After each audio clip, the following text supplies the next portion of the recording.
చూస్తున్నారా ఎంత కాన్ఫిడెంట్ గా ట్రీట్మెంట్ చేస్తున్నాడో. కొంపదీసి డాక్టర్ అనుకున్నారు, అస్సలు కానే కాదు. హాస్పిటల్ గేట్ దగ్గర ఉండే వాచ్మెన్ ఎత్తిగాడు. మరి ఈ రేంజ్ లో ట్రీట్మెంట్ ఎలా నేర్చుకున్నాడో, ఎందుకు నేర్చుకోవాల్సి వచ్చిందంటే గది సంగతి.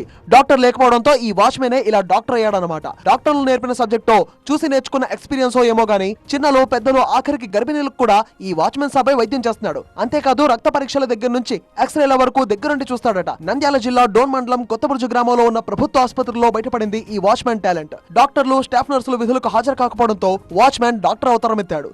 ఏమాత్రం టెన్షన్ లేకుండా వైద్యం చేస్తూ పేషెంట్లను టెన్షన్ గురి చేస్తున్నాడు. ఇలా ఒక పూట ఒక రోజో కాదు, చాలా రోజులుగా ఇక్కడ ఇదే తంతు నడుస్తుంది గ్రామస్తులు.